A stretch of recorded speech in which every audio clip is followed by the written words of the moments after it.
Gootonni Oromoo gammoojjii fi baddaa Baalee keessatti naafxanyoota taa'uuf ijaajjuu dhorkan kanneen akka Jeneraal Waaqoo Guutuu, Koloneel Useen Bunee fi Koloneel Aliyyii Cirriifaan Oromoota biratti bara baraan yaadatamu. Geerarsi gootota Baalees booree gootummaa isaanii nu hubachiisa. Dhuman oltu surreen koo anin butu iddiirraa maqaa jirbiin balleessu. Dullumni silaan turtu duuti silaan bubbultu anin dheessu lammiirraa maqaa abbaa koon balleessu. Dombir mootii qawweedhaa dombir kootta laammadhe diina kootta gaammadhee yaaddoodhaan obbaafadhe jechuudhaan wal onnachiisaa turan. Dombirii kiyya balloo jedhe gariin hin qabatu balloo jedhe dombirii kiyya faayaa jedhe faayawaa badaan hin beeyne dombirii dhiirtee harkarra keette dombirii kiyya balloo namus hin wallaalu balloo dombirii kiyya faayaa adoo malte fardarra kaaya akkanan geeranii dombira. Koloneel Aliyyii Cirrii dur hizbiin ka Aliyyii Cirrii didiqqoo akka silmii dhokattuu akka jinnii jedhan bakka siin dhuftee waraantuun hin beekan. Kanaafuu seenaa guddaa dabarsan isaan. Lillaa dhiigadi fuudhee mandiisuu gannaa godhee balaan namaa haa badu waan saree nyaatte godhe. Bakka dhaqqabne diina kanaa walitti buunee abbaa du'e abbaa jiraate diina ofirraa deebisuu kana keessa dhufne akka amma isinii wayaa adii uffattanii tottolfattanii nagaa fattan kanaa miti bar biyyee gangalanneet bar biyyee gangalannee gaarree wallaahi kakadhe rabbitti muka baala mi'eecha baala muka babbal'aa wayyoo qabu marxoo goone hidhaa dagogduu lafa kennaa hidhannee jalaan ittisuunee muka akka fanaa tokko hin qabne akkasiin zamana dalagne jiraaba. Dombirii kiyya dheeraa ka xiyyiitii bareedaa lafa buusee baqatee nami guddaan areedaa jedhanii arrabsan lugnoota arrabsan. Sarariin jedhan lafa sareen jedhan bineensa colleen luugamaan bulte harki irbooraa siree ammachaa kaarruun bulte harki waan qabne bofaa ofirraa darbaa bulteedha. Oromoo yoo diina ajjeesu irboora kaa'ata. Sarargaarri naannahee saree muchi aanahee lugni qixxee saree oddoo keessa naannahee jedhan warra lolan dhayne gizee san arrabsan. Amma fakkeenyaaf dubartiin Oromoo goota jaalattisiin jedhee jira. Dubartii nama lugna heerumte yookaan nama lugna nyaachifte maal jedhaniin harki waan qabne bofaa mataa jalatti tola boraafachuu qofaaf jechuu rafuuf. Mataa waan qabne bonaa addaanuu diban tola harki dabeessan soorte yoo sirraa muran tola jedhaniin dubartii. Kana waan ta'eef dubartiin Oromoo gootota jaalatti.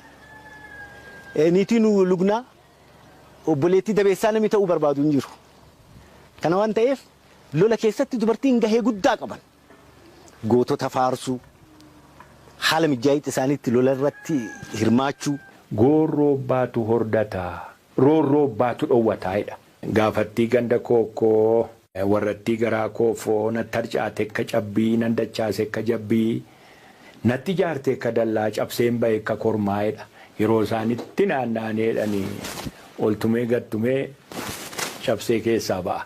Kana geerarsi kan inni onnee isaa guutuu gootii himatu. Gootummaan Oromoo keessatti aadaadha. Aadaa Oromooti. Gooti kabajaa gugurdaa qaba. Namni ebelu dabeessa jedhan sanyiin isaa ilmi isaa haga abba torbaatitti salfataa deema waan sanirraa. Yoo du'e isaa wayya. Lola guyyaa dhiirti gooti jagni qaanyaa du'a jedhanii bar. Maaliif? Yoo dheedhee zarii kiyyatu wadaa ilma kiyyatu arrabsama jedhee osoo argu du'a jechuudhaaf kedde. Yeroo Jeneraal Waaqoo fi Koloneel Aliyyii Cirrii faa socho'an kana ka Koloneel Adam Jiloo Koloneel Dubroon faa socho'an kana sirni nafxanyaa haala hammaataa gubbaa ga'ee ilma namaa Oromoon akka ilma namaatitti sadarkaa ilaalamne ture. Akka horiititti nafxanyoota addaan qoodanii malkanyaan akkuma walirra guddaatiin dhibba Oromoo nama 100 200 300 50 akkuma humna isaatiin.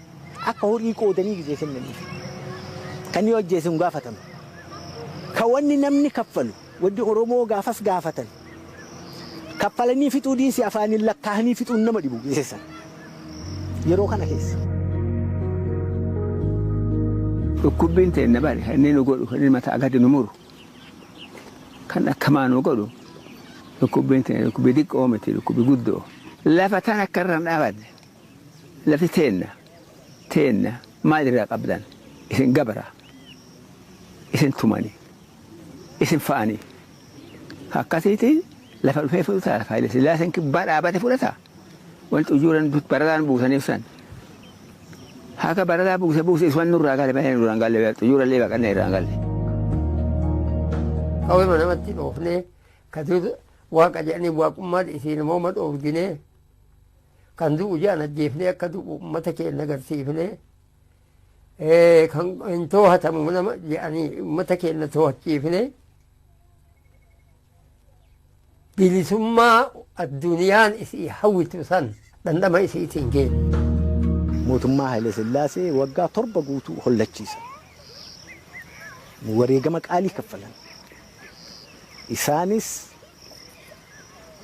sirna nafxanyaa haga inni dhoyfachuu hin dandeenye tokkotti rukutaa turan. Qawwee Dhoombir jedhamu ka xiyiitii jaha nyaatu. Gootota gaafas akkasiitii jira gaafas. Kan nama 5 bichaan waraana 500 loltu. Taga ammaa lubbuun isaanii keessa jirtu.